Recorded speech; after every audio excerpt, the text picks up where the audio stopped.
지금부터 내가 해주는 얘기 들어주겠니?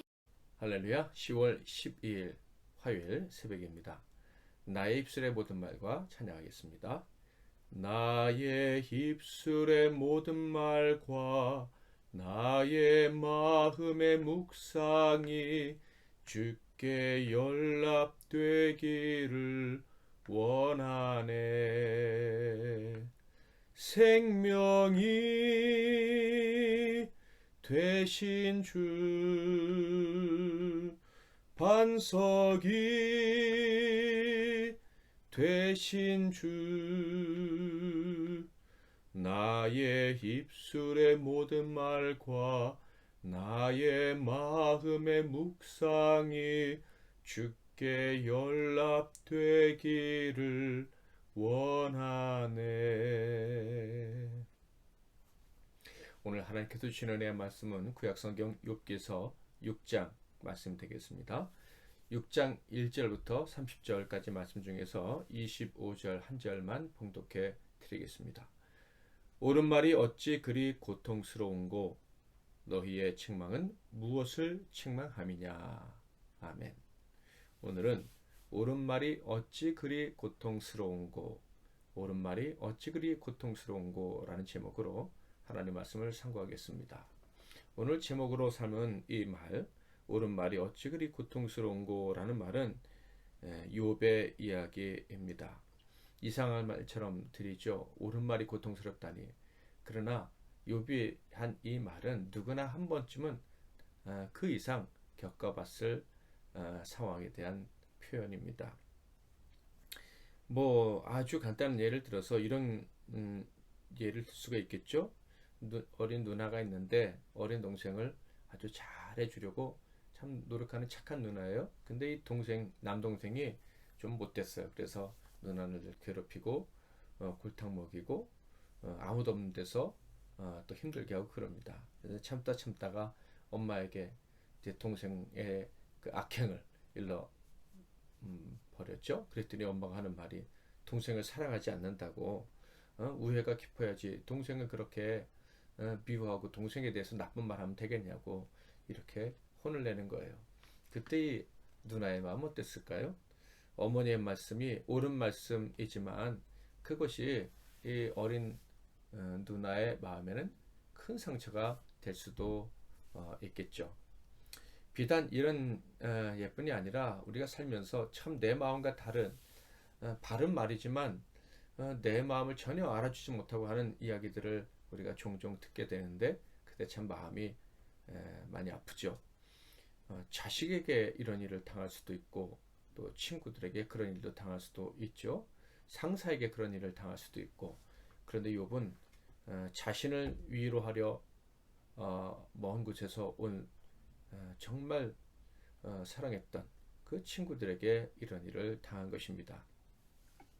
아내가 자신을 저주한 후에 완전히 홀로 남았을 때 친구들이 방문했습니다.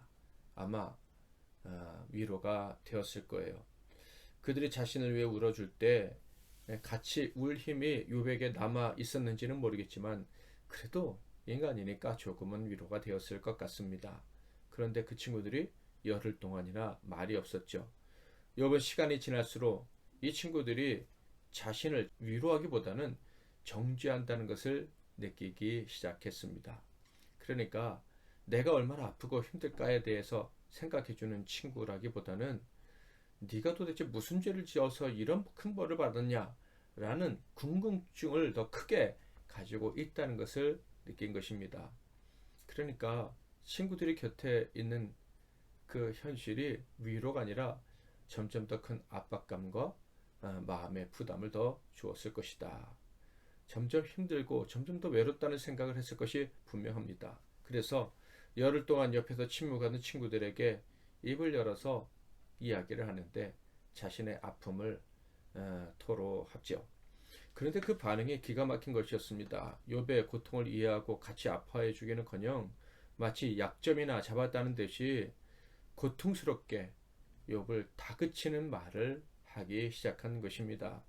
하나님을 의지하라고 했습니다. 하나님 의지하고 있는데 인내하면 고난을 이길 수 있다고 했습니다.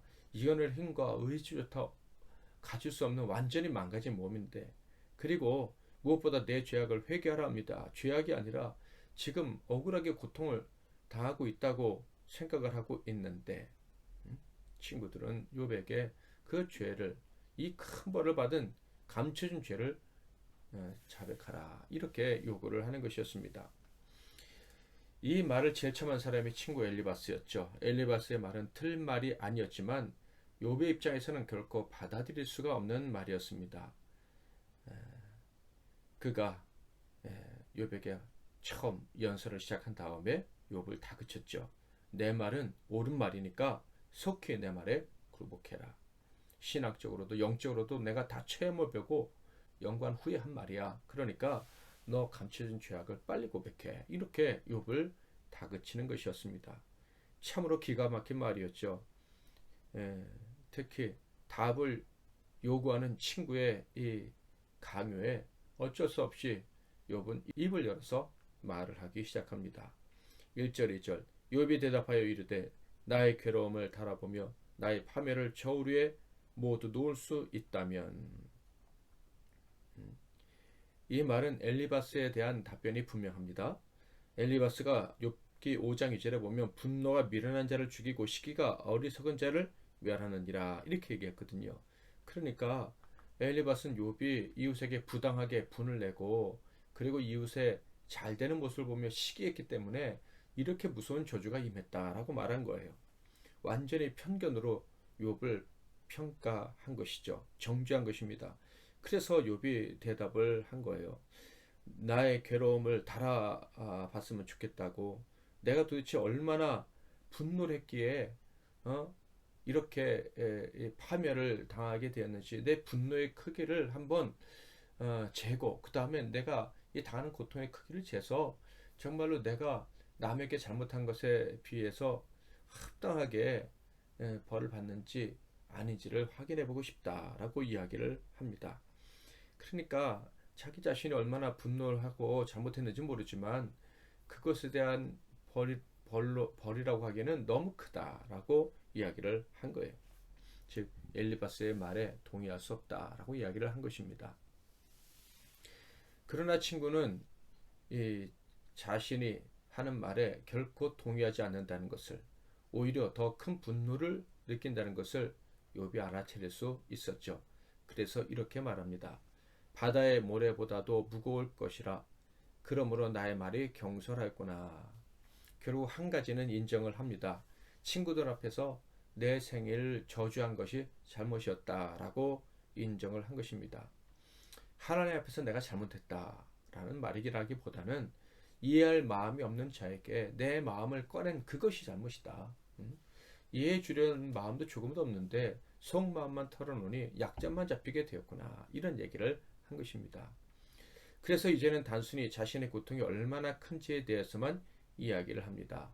4절부터 9절 말씀 중에서 7절부터만 읽어보면 내 마음이 이런 것을 만지기도 싫어하나니 꺼리는 음식물 같이 여김이니라.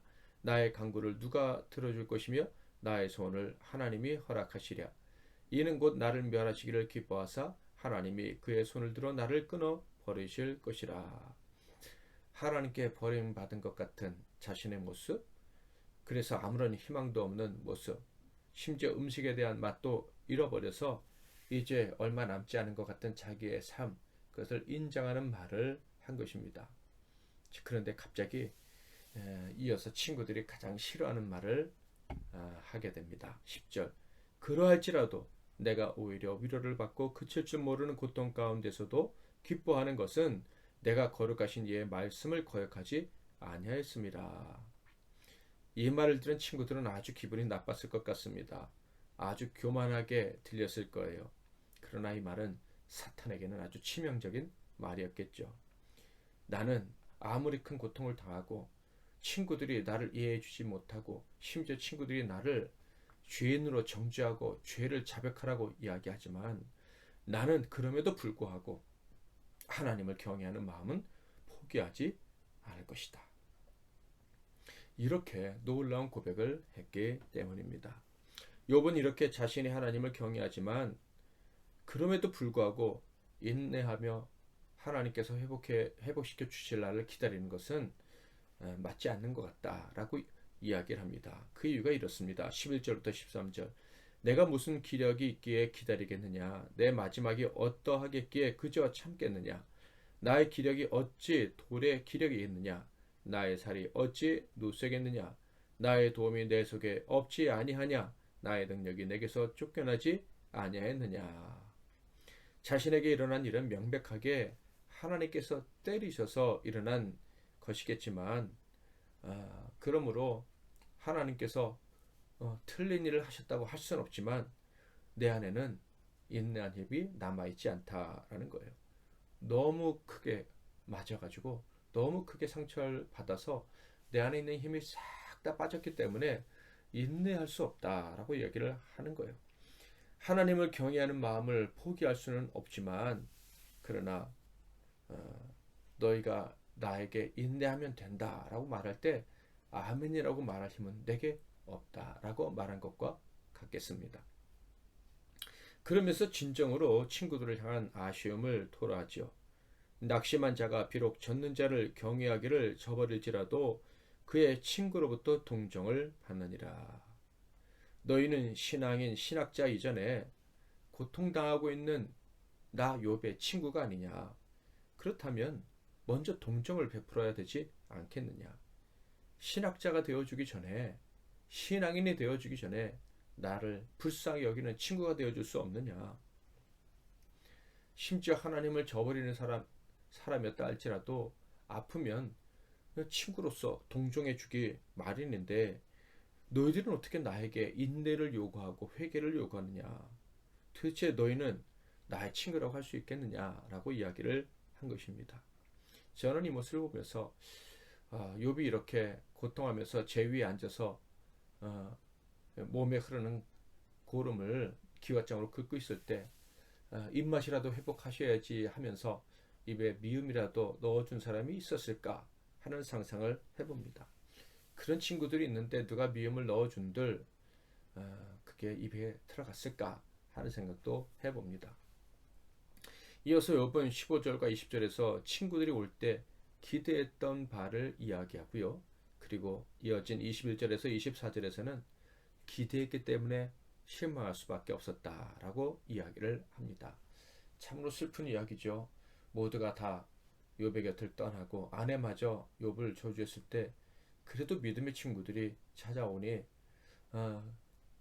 그들에게서 희망을 얻을 수 있지 않을까, 위로 얻을 수 있지 않을까, 무슨 답을 얻을 수 있지 않을까 생각했는데 완전히 실망할 수밖에 없었고 더 아프다라는 이야기를 하는 욥의 모습을 보면서 참 우리의 마음이 슬퍼집니다. 그리고 결론적으로 25절에 기록된 말씀, 아주 깊은 탄식의 말을 합니다. 25절 옳은 말이 어찌 그리 고통스러운고 너희의 책망은 무엇을 책망함이냐. 욥은 이 말씀을 하기 전에 너희들은 옳은 말로 나를 팔아버리는 자다 이렇게 얘기를 했어요. 옳은 말로 남을 고통스럽게 하는 것은 악이다 라고 외치기까지 했습니다. 그리고 마지막으로 너희는 행악자고 나는 의로운 자다 라는 엄청난 선언까지 합니다. 29절 30절 너희는 돌이켜 행악자가 되지 말라. 아직도 나의 의가 건재하니 돌아오라. 내 혀에 어찌 불의한 것이 있으랴. 내 미각이 어찌 속임을 분간하지 못하랴. 사랑하는 성도 여러분, 악과 죄는 어디에서 온다고 알고 있습니까? 무지에서 오는 것입니다. 하나님과 그분의 말씀에 대한 무지죠. 고의적으로 무지할 수도 있고 태생적으로 무지할 수도 있지만 다 마찬가지입니다. 무지하기 때문에 악과 죄를 범하는 거예요. 그러므로 우리는 알아야 됩니다. 악이라는 함정은요, 우리의 생각보다 훨씬 크다는 거예요. 우리의 무지가 무한대라고 해도 과언이 아니기 때문에 우리가 죄악에 빠질 확률이 너무 높다는 것을, 우리가 죄악에 빠질 함정이 너무 크다는 것을 기억해야 됩니다. 특별히 가장 큰 함정은 바로 자기의입니다. 나는 옳다고 생각되는 데서 진짜 무지가 생성이 되는 거예요. 거기서 악이 나오는 거예요. 내가 옳다고 생각하는 데서 바로 고의적인 하나님에 대한 무지가 생성이 되는 것이고, 거기서 바로 죄악이 뿜어져 나온다 하는 거예요. 개인 간의 다툼 물론이거니와 정치인들의 다툼, 국가 간의 다툼 모두가 다 자기 의에서 비롯된다는 것을 우리는 잘 알고 있습니다. 어린 아이들까지도 다 자기가 옳다는 거예요. 그래서 다툼이 일어나는 것입니다. 자기 의, 이것이 바로 무지의 원천이고 악의 발생지인 것입니다. 그러므로 우리가 참으로 옳은 자, 의로운 자가 되고 싶다면, 정말로 남을 살리는 바른 말을, 하나님이 기뻐하시는 생명의 말을 하면서 살아가는 자가 되고 싶다면 우리는 절대적으로 겸손해야 합니다. 하나님 앞에서 겸손할 뿐만 아니라 남을 나보다 낮게 여기는 그런 겸손이 있어야 돼요. 어린아이까지도 나보다 더 귀하게 여기는, 이 어린아이가 천국에 들어오기에 합당하고 너희는 아니다, 어린아이 같이 되지 않으면 절대로 천국에 들어올 수 없다 하는 말씀을 듣고, 나이가 더 먹으면 먹었을수록 더 겸손한 사람이 되어야 하는 거예요. 겸손과 사랑으로 낮아져야, 그리고 겸손과 사랑으로 예수님처럼 십자가 지는 데까지 낮아질 정도의 영적 무장이 되어 있어야 때에 적절한 말로 하나님을 기쁘시게 해드리고 고통당하는 이웃을 살려내는 사람이 될 수가 있는 것입니다. 오늘 우리가 얼마나 쉽게 이 무지라는 죄악의 함정에 빠질 수 있는지를 기억하고, 늘 하나님 앞에 겸손함으로 말미암아 아픔 당하는, 고통 당하는 이웃과 함께 할 수 있는 자가 되게 해달라고 기도하는 이 새벽이 되면 좋겠습니다. 제가 먼저 기도하고 여러분도 기도하시고 하루를 시작하십시오. 하나님 아버지, 오늘 말씀을 통해서 우리에게 또 지혜를 가르쳐 주시니 감사합니다. 아무리 옳은 말이라 할지라도 아주 사람에게 치명적인 고통을 주는 말이 될 수 있음을 오늘 말씀을 통해서 깨닫게 해주시니 감사합니다. 우리가 정말로 하나님 앞에서 겸손한 마음이 없으면 내가 세상에서 가장 무지한 자여 죄인 중에 괴수라는 이 겸손한 마음이 없으면 우리가 옳다고 생각하고 주장하는 모든 말들이 사랑하는 이들을 아주 고통스럽게 만들 수 있다는 것을 기억하고, 늘 겸손과 온유의 마음 그리고 사랑의 마음으로 무장하여 정말 하나님께서 기뻐하시는 말만 하며 살아가는 우리가 될 수 있도록 주님 도와 주시옵소서. 예수 그리스도 이름으로 기도하옵나이다. 아멘.